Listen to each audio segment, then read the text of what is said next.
Stand up. Hey everybody, my conversation with Celeste Headlee is really good. It's coming up and you are going to love it. Sorry about the scheduling issues I've had, but I have got it for you now. We are up on Thursday afternoon, finally, with my conversation with the brilliant Celeste Headlee. It is worth it. I hope to see you at tonight's Hangout.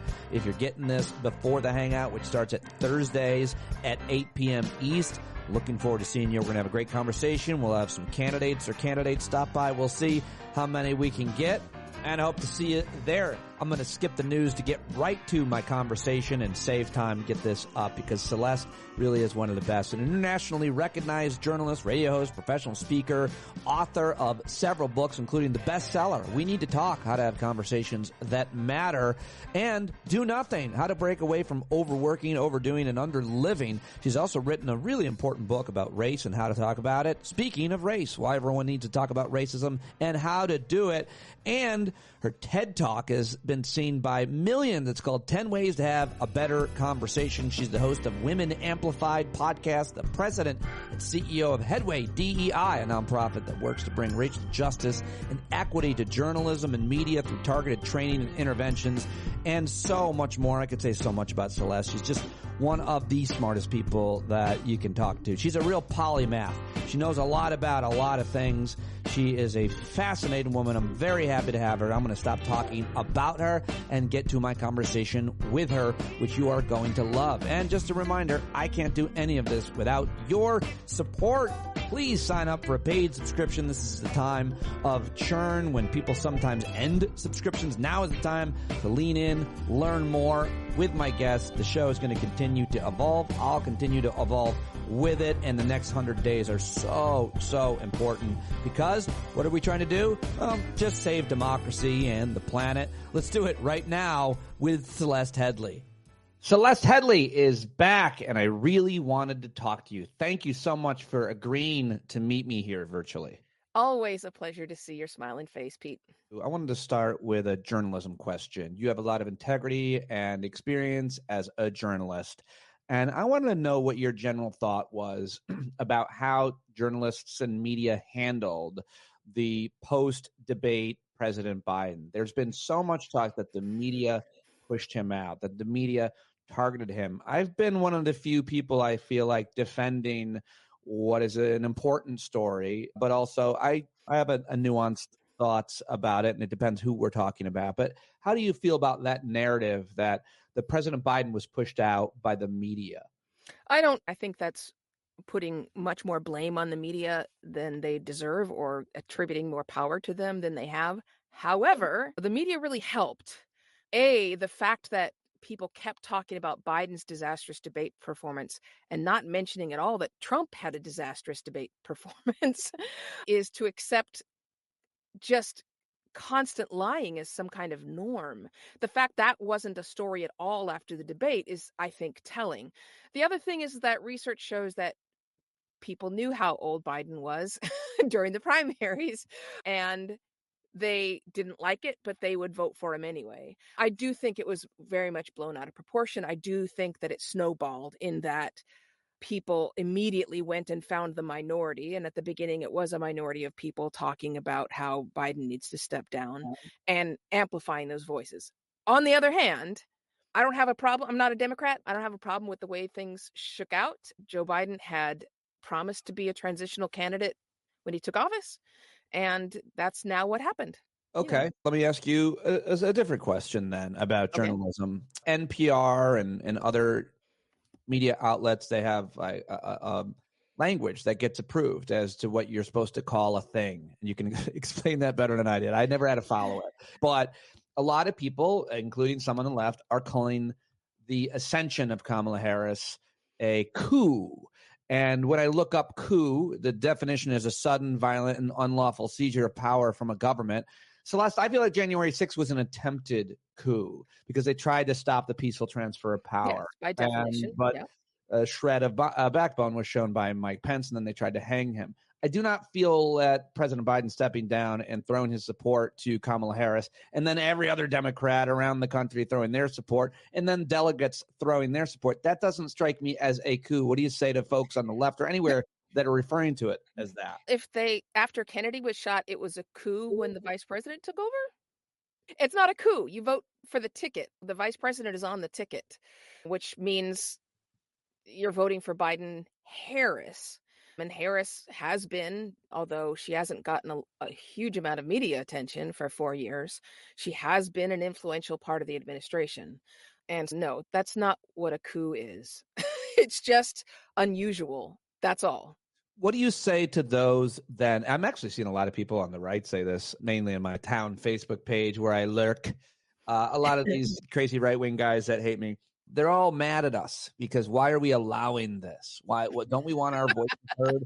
Don't we want our votes heard, our voices heard? What do you say to people who say this is not democratic? What has happened? Our voices have not been heard. What do you think of that? They're just worried. I'm also you're seeing Russian bots showing up pretending to be black people and fueling this idea that Kamala Harris is Indian and not black, and it turns out those aren't actual. Some of those are me. I'm just trying to get on one of these phone calls. No, I am doing the Fall Guys call. So there you go. There you go. There's a demographic that's actually much larger than I think people realize. Some of us are very gentle. We have a certain sensitivity as a result of our baldness. We want to get together and raise money too. So anyway, I interrupted you with my jokes. What do you think of it's not democratic? Yeah, that's okay. You can think that you want. That's not the definition of the democratic process or the way that primaries work, or read something. Do a little bit of research. That's not undemocratic, not by the definition of democracy that we understand and by the political process. Democrat and Republican is not part of our Constitution, right? The political parties get to do what they want with the members of their political party. Yeah. That has nothing to do with the health of our democracy. And if you don't like it, you could start a political party. Go right ahead. People do it all the time. You can be Ralph Nader. You can be any number of people, or run as an independent and see if you can absolutely. And it's not worked so far for anybody, really. But not much. Okay, I've got to ask you. You've covered Republican and Democratic conventions over your career, and I just want to get your general thoughts on how you felt the spectacle that was the RNC in Milwaukee last week. How did that come off to you? And I had the weirdest sense, like just a surreal sense, because you're right. I've been covering politics for over 25 years. I've been to a lot of these conventions. If you had asked 2008 Celeste, and played a clip of some of these speeches, especially Donald Trump's speech about Hannibal Lecter, and said, this is the Republican National Convention, I would have been, come on, that's The Onion. I'm not kidding here. I would not have believed you. We have become so not serious so quickly. Like the things that were said on stage were not just lies, but ridiculous. The Hulk Hogan thing, I think everybody saw on social media them comparing Hulk Hogan ripping his t-shirt off to a certain character in a movie. And the comparison is just too exact in Idiocracy. And I can't believe how quickly this happened. That's how I feel. It's going to be shocking when Al Franken rips his shirt off at the DNC. I'm really not looking forward to that. Please, God, no. Please, no. There's worse. I could think of worse people to rip I really would like to riff a little bit more on who I should have gone with that joke. Okay, Trump gives a 92-minute speech just after an assassination attempt on him, and he's introduces J.D. Vance, and I guess that's where we can start talking about Kamala Harris, because we can start talking about some of the comments that he's already made about her in the past. But before we get to what he said about her, what do you think of him in general? What did you think of him and his rise, his venture capitalism? He writes this book. It gets made into a movie. He gets somehow elected with Peter Thiel's money in Ohio as a senator, a close election, I think. Maybe it wasn't. Anyway, here he is. Now he's the VP pick for Donald Trump, a guy who he used to call a Nazi and just about everything else. Now he's at his side. J.D. Vance, by any definition, has very extreme views. Very extreme views on abortion, very extreme views on many things. I, again, am shocked that he's the vice presidential nominee for a major party, because does anyone remember Goldwater? He is on the fringe of the fringe. He has said horrible things about Kamala Harris. As a former step parent myself, I have a word about step parents not being parents.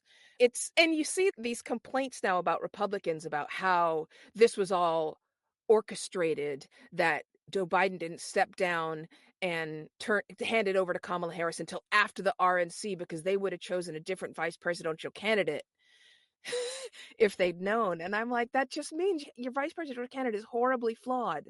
That's what that means. It means it's the weirdest. I don't know. What did you think? Like, it is the weirdest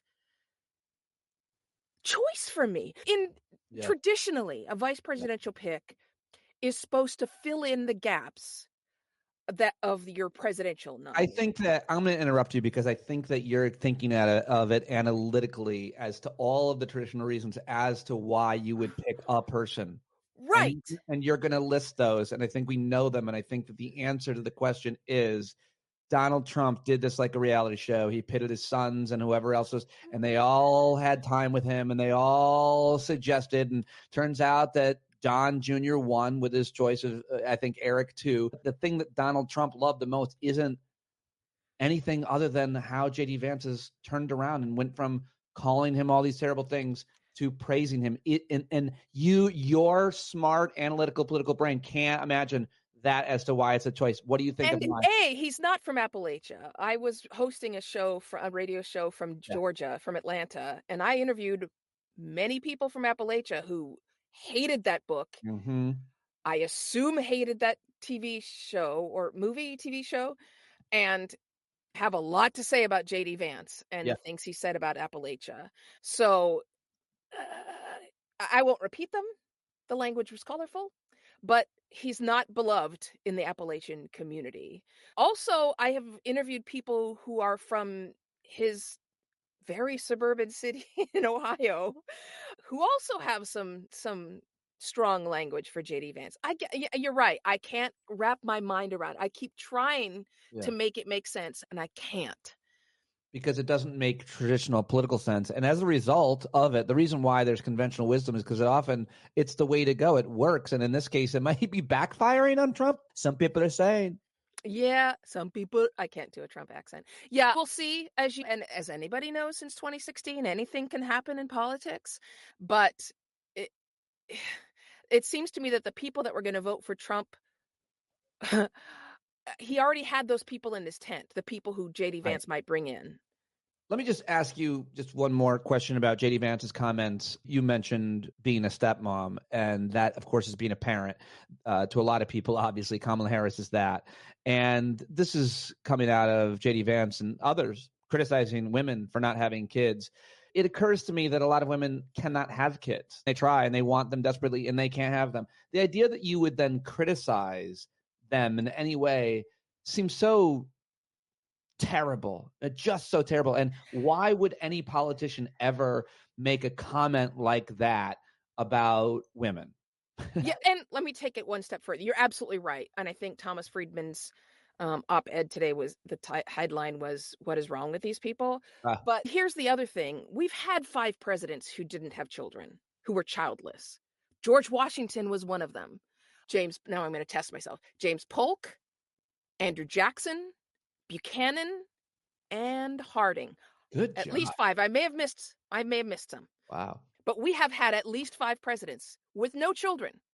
So they're saying George Washington was not qualified for the position? Is that what they're saying? He was a stepfather, by the way. He had stepchildren. So this is an inherently gendered and sexist line of conversation, and I reject it. Period. I heard his stepkids didn't like him because he had a big ego. And he was like, I'm the first president. I'm the father of our country. You mow the lawn. Yeah, it's such great points. And what a great trivia question. Okay, but moving on to J.D. Vance and to get to Kamala Harris, you had this great tweet thread about language. Of course, you've written a book about race and racism and how to talk about it. And you yourself are mixed in the most interesting of ways, original, unique ways, your background, your history, your actually family. And so you take you take obviously offense to this, but you also have a lot of credibility on how these things land. And let's just talk about the DEI comment. We've been hearing this for a while. We've also seen a lot of action taken in terms of policies and laws passed to prevent DEI programming, which has been so important. Obviously, everything's flawed, but so important in both the public and private sector. What do you make of them already coming out and saying that Kamala Harris only got here because she's DEI? When someone says that, how does I that mean, it's land? factually inaccurate. They haven't looked at her CV. I don't care if you like her or don't. Frankly, it's only female candidates where it matters if you're likable. But just take a look at her CV. Now I've forgotten the name of the congresswoman who replaced Liz Cheney and said she's a DEI hire. Compare those two women's records. I'm sorry, there is no comparison. If I was going for the same job with Kamala Harris, give me a break. There's just no, I mean, it's ludicrous. It's absolutely ludicrous. Like her or not, she is eminently qualified and has a sterling amount of experience and qualifications. So calling someone a DEI hire, it doesn't matter who they are. It doesn't matter what their qualifications are. It is a virulently racist thing to say, because what are you saying? You are saying, usually with no knowledge whatsoever, that this person, because they are of color, or female, was hired simply because of their race and their gender. Now, this often comes from the very same people who say, why does it always have to be about race? Why do you always claim sexism? And they're constantly bringing it up. So it's just a dog whistle. And by the way, if any journalists are listening, do not play those clips. Don't repeat them. The science is very clear that if someone says something that is both untrue and racist or sexist, you do not repeat it. You simply summarize what they said in other words that are not virulently discriminatory and then debunk it. So let it Good. go. I probably make that mistake from time to time. I play a lot of sound on the show, so I'm listening to that criticism and critique.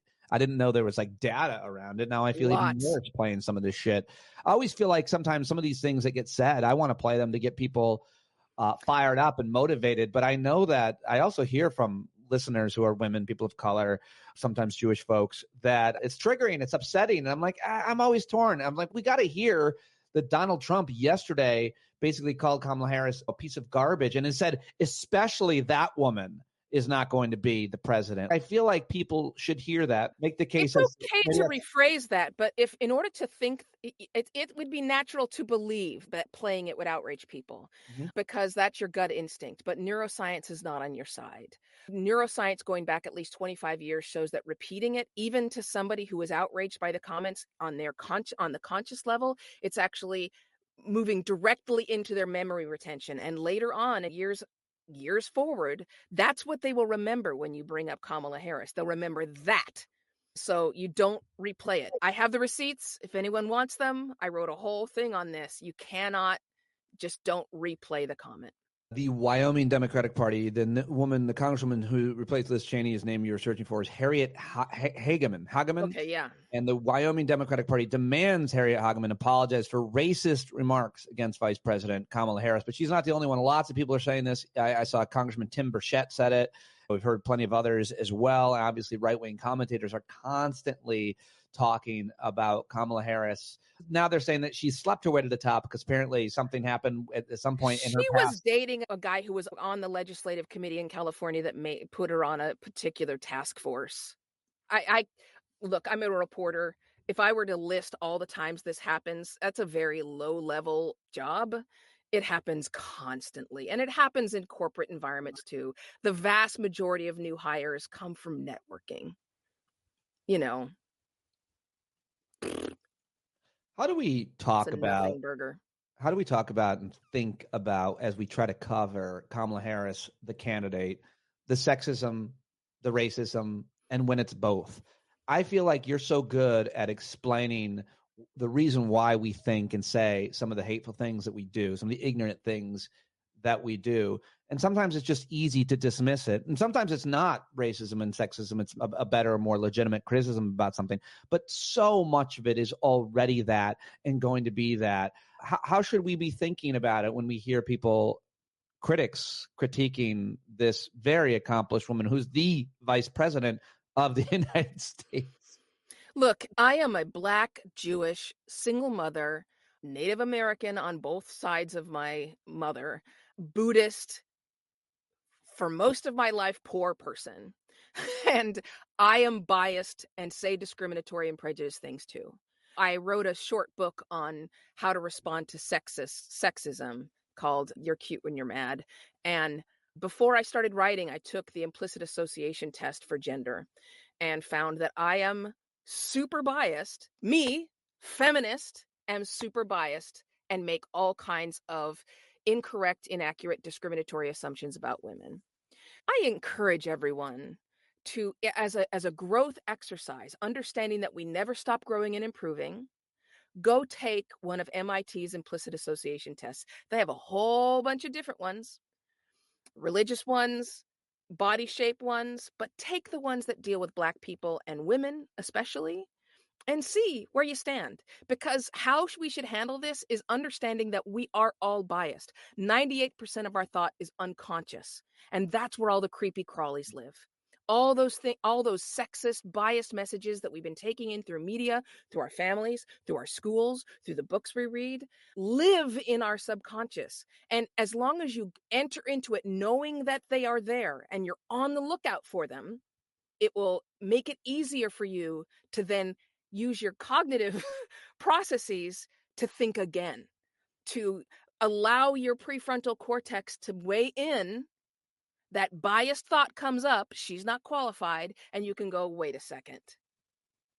That's my subconscious speaking. She is qualified. Maybe I don't like her policy on Israel, whatever it may be, but let's hold on, Celeste. That's coming out from under the rock. That's really important. Hear you say that. I took the similar test. I came up perfect. Did you? No biases at all. Yeah. Yeah, I can send you a lying test. That, you know what? I should take that too. To I gauge tell you, how much you lie. my test on racism and sexism came up that basically my feeling is I'm the one who's most discriminated against as a white man, which I used to love making as a joke until I found out like that a frighteningly large, maybe majority of a lot of white folks in certain categories at least actually feel that way. A majority of Americans, of white Americans, a majority I've believe been sexually objectified twice in my life where I felt not great, both times by other men. Like the point being, like the idea that you think that you're the one who's most I'm awesome at self-pity. Don't get me wrong, specifically about myself. I feel plenty sorry for myself, but not on those measures. That's for sure. And I know it's an insidious feeling, so I try to work on it. But let me ask you another one. What about that laugh of hers? I don't like it. It makes me feel uncomfortable. I feel like it's employed at the wrong times or something. I'm hearing a lot of that. And then the most sexist it seems is when it's called a cackle. That I feel like we don't call men's laughs cackles. Remember George W. Bush's laugh? It sounded like Beavis and Butthead. That's right. It did. It does. We didn't call that a cackle or whatever you would call that. Titter? I don't know. We didn't talk about it at all. Nobody was like, I don't like, you would have a lot of other criticism before you get to his laugh. Look, I alluded to this before. The research is really clear on likability. Yeah. Americans are perfectly willing, all of them, men and women, are perfectly willing to vote for a male candidate whose policies they like, on whom they agree with most things, but who personally they don't like. And that is not true for women. They have to be likable. However, in order to be likable, a woman has to be pleasant and nice. And by doing those things, they're seen as submissive and not leadership material. If they're assertive and assert themselves, they could be seen as leadership material, but they will be punished because they are no longer seen as nice. This is called the likability trap. There is so much evidence. You probably couldn't fit it in your house if I were to print it all out on this. I would say to everybody, as soon as you start getting into, as soon as it comes into your sentence and it's not related to a specific policy, check yourself. That's great. That is a really interesting, one of the many reasons I love to talk with Celeste Headlee is that she's got that data at her fingertips. She's written about it. She's talked about it. She's seen it and lived it as well. Yeah. Okay, so let's talk about Kamala Harris and her potential. You're a journalist. You're not endorsing, obviously, Yeah. here, but you've covered politics for a long time. I feel like I have as well. I feel like I've never seen Democrats coalesce and consolidate in this quickly or in almost about anything ever. And it's fascinating to me. And I think that's fair that Democrats don't, because there's a lot of diversity in the Democratic Party, ethnic, religious, sexual identities, a lot more. And Republicans and conservatives are frankly just more homogenous. So they're more likely to fall in behind a nominee or an idea, if you will. We're divided in a lot of different ways, progressives. What do you think of what you've seen in terms of Democrats up and down, both in office, in media, and in America? First of all, I don't think Americans are divided. I think we're divided by political party, but if you look at the major issues, the things that people say matter most to them in politics, we're pretty much in agreement on them. That's the That's a first thing I'll say. fascinating correction. Go ahead as long as you want on that. So, yeah, again, receipts. Yeah. I can show you going down for environmental issues, abortion, equal pay. We're in agreement on Guns. same-sex marriage, guns control. We're pretty much in agreement on those things, which is why oftentimes you'll find sometimes political parties looking for those sort of fringy ideas to try to find Right. cracks to Trans divide. kids in the bathroom. But on terms of Kamala Harris, she's been in politics a long time. So we have a really good idea of her political positions. I think people are going to be reaching back in time, just as they do with anyone who's been in politics for a long time, to find ways to criticize her. And I think that's perfectly fair. But you can look at the ratings. A lot of the interest groups will put out grades for politicians. Kamala Harris gets very low marks from, say, the Chamber of Commerce, the Club for Growth, which is a very right-wing Those are super group, capitalist. Texas, and the NRA, right? And they hate regulations and laws and labor. And She gets 100% rating from the Children's Defense Fund, from the AFL-CIO, one of the largest unions in the country, from the Alliance for Retired Americans, from the National Association of Police Organizations, from the NEA, the largest labor union in the world, NARAL, which is abortion rates, of course, Planned Parenthood, and 100%, the Human Rights Campaign, especially that's really important for the LGBTQ rights. She has about 90% or above rating from things like the ACLU, the Center for Biological Diversity, for the League of Conservation Voters. I made a list of these and now I can't find where it was. The NAACP.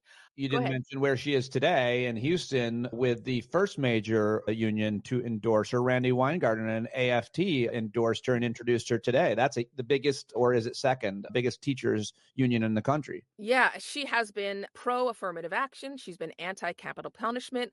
Even though people will not agree with her on some of her criminal justice, it is true that at the time that she became the Attorney General of California, she was criticized for being too liberal when it came to criminal justice reform. Not punishing people hard enough. I know, exactly. I want them punished. Yeah, her political positions are well laid out. She hasn't varied over much on many of them. So I feel like it's pretty easy to go down and see whether you agree with her or not. And I cannot stress enough that take the names off of them. And I will actually do this for you. I will publish this on social media. Great. I will write a list of positions without any names on them. And you can just write down whether you agree with that position or not, and then you can find out whether you are a Harris voter or a Trump the hell out of voter. that and share it everywhere. I love that idea. I think it's a really important point. And going back to what it started was that we're not so divided. Exactly. We are not as divided as people would think. Americans mostly agree on the things that we say are the most important. We're sharply divided on some things like the Israel-Gaza war, but we're not even that divided on that. We agree that teachers should be paid more, most Americans. We agree on that there should be strict regulations on how much landlords can increase rent. We agree, Americans largely agree that they don't like Mitch McConnell. People agree that the government should pay for more public housing, for example, that we should forgive medical debts. Like, these are all issues that we the majority of Americans agree on. And I say this to people, if you're having a conversation and you think you're going to get into an argument with a conservative and you're a liberal or the other way around, there's a huge number of things that I guarantee you agree with that person. May not be Trump, but I can find them. I wish we agreed that the word landlord should no longer be used. Interesting. I heard that Yeah. recently, proprietor. But the point that you made, and I heard that they just passed a policy or proposed a policy to limit rent increases. Where did I read that? Yeah. The The Biden-Harris administration. Yeah. So interesting. Oh, yeah. I can't wait for you to talk more about that, publish that list. I think it's a really important way to approach conversations as well. And very few people are expert on that more than Celeste Headlee. By the way, you mentioned Israeli Gaza. Any thoughts on Benjamin Netanyahu showing up in Washington? Several high profile Democrats did not even go to his speech. Kamala Harris will be meeting with him privately. Of course, she didn't go.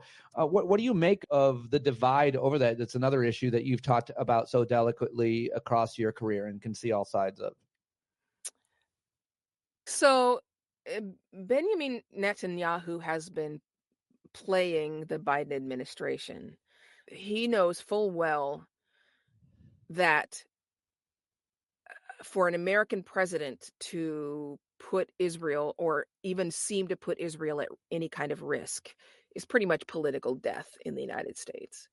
And so he has been almost in my opinion, this is my opinion, he has been basically blackmailing Joe Biden and also thumbing his nose at him. The fact that Biden came out and said, okay, we've got agreement with Israel's government on this ceasefire plan, and Netanyahu was like, no, you don't. We never agreed to that. And then Biden said, here's our red line. You can't attack.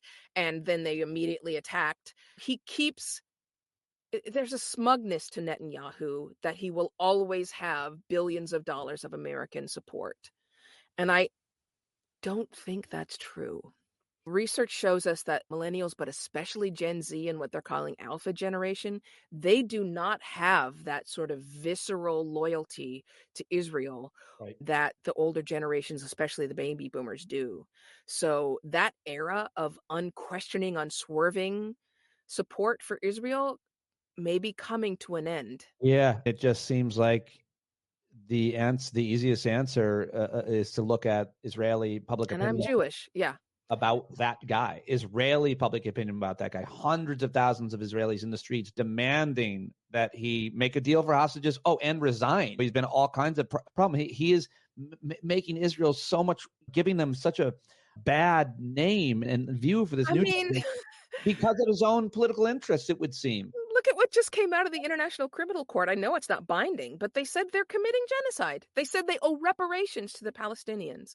This is for a country that was founded on the principle of not committing genocide, of freedom from oppression and safety. This is a We'll I see. hate to use this word, but it's terrible optics, Israel. Terrible optics. Yeah, to say the least. I wonder if the issue remains with Kamala Harris on the top of the ticket. I wonder if she's somehow inoculated by it. She's got a Jewish husband. She might pick Josh Shapiro. Do you have any thoughts on how that issue, which was so important and prevalent, was really hurting the Biden administration, Biden campaign? Protests all over the world as a result. America's support for Israel. Do you think anything changes with Kamala Harris vis-a-vis that issue? Vis-a-vis, I don't know, I'm being specific, Arab American voters in Michigan, say? Yeah, I think that she has an opportunity. I'm hardly a political strategist. I feel like I'm the opposite of that. So I have no idea how these discussions are going on behind the scenes. The fact that she skipped his speech to Congress, I think is an early telling step. She is supposed to welcome him in her office in the old executive building, but we don't have a firm position from her. But like I said, I think she has an opportunity here Yeah. because Biden is a member of the old guard. And I don't mean that as a reference to his age, although it is. She has an opening to really make a difference. And there are calls for that. There was a great op-ed in The Guardian from somebody who worked with Kamala named Lily Greenberg Call saying she has to do this. She has to break with Biden. And we'll see. You know what? Honestly, I would be impressed with the Democratic Party if Kamala Harris really is truly allowed to be who she is in this campaign, as opposed to just continuing the Biden policies. We'll see. Who do you think she is? What are you saying? What do you mean? I Well, would bet, I'm willing to bet that Kamala would be tougher on Israel and Netanyahu than Biden has been. I'm willing to bet that she would, again, this is just based on things before she became the VP. We'll see. We'll see what happens. But I know that on many issues, she does have disagreements with Joe Biden. She has been a very loyal and pitch perfect VP, but there are things she disagrees with him on. And am waiting with bated breath to see if she is allowed to create her own group of campaign policies. We haven't had the DNC convention yet, so we don't have a platform yet. yeah, no, you mentioned that. I never heard of Lily Greenberg Call. I found that piece of The Guardian, and it should be mentioned. She's a former special assistant to the chief of staff of the Department of Interior. She worked on Biden's 2020 campaign and served in the administration. She also became the first Jewish political appointee to resign in protest as a result of U.S. policy in Gaza. And she wrote this piece in The Guardian. I worked to elect Kamala Harris. She must break with Biden on Israel and Palestine. I'll Great want to read piece. that. Okay, last question then. What do you make of the energy? You've been covering politics for a long time. I've been talking politics for a long time. I don't make a secret of my opinion. Obviously, I'm not objective, don't pretend to be, but so I'll just say, I remember the enthusiasm around Barack Obama. I felt it. I was fully in all those posters. I think I probably bought a bumper sticker. I know I did. And so I just bought a Kamala t-shirt, and I'm going to bald white men for Kamala. I'm leading the charge, whatever. I'm fully in. Who do you see?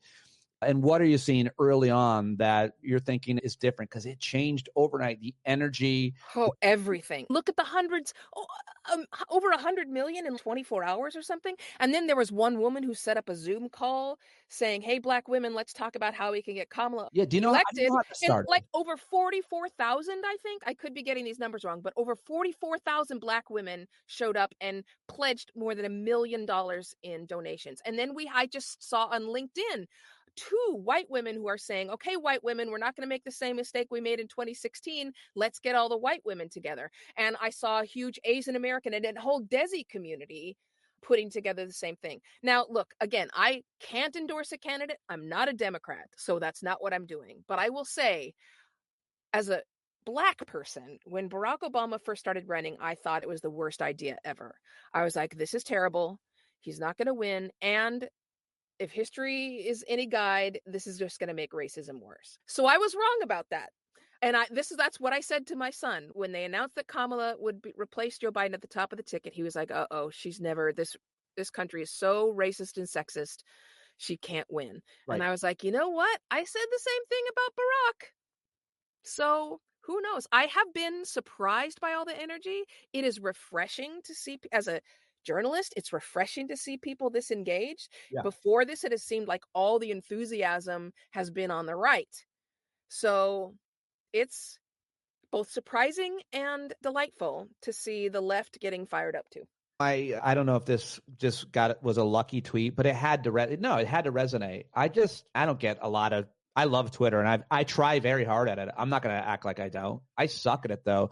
But I wrote a tweet the other night that my 80-year-old Italian white father is fully in for Kamala Harris.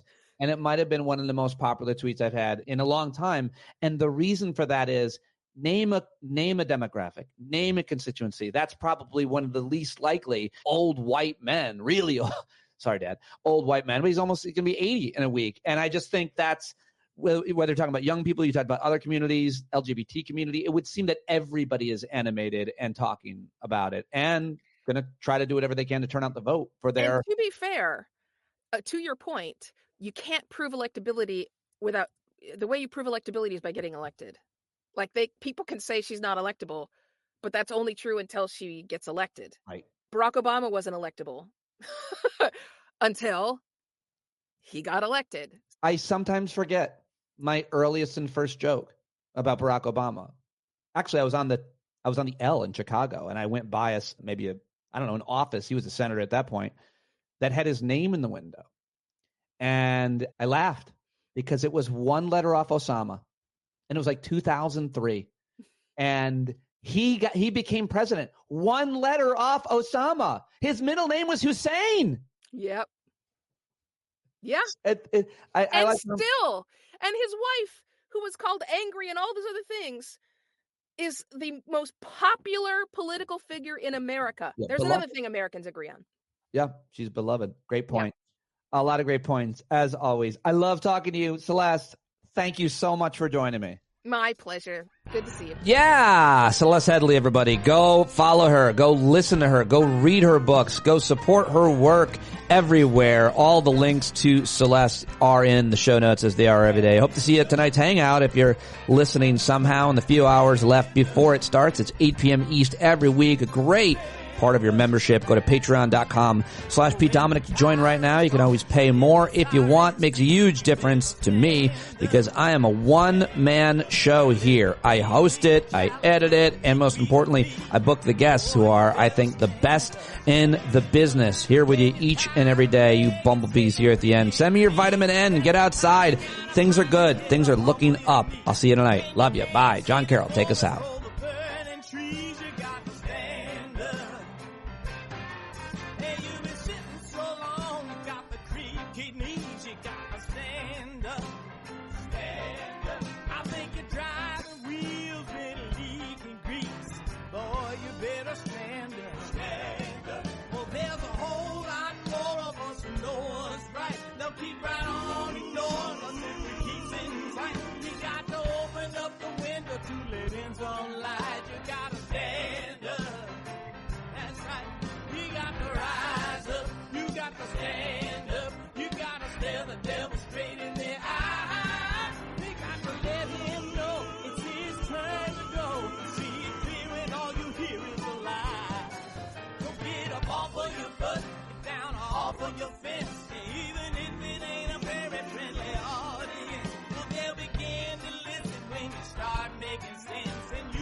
Begin, they had to stand up.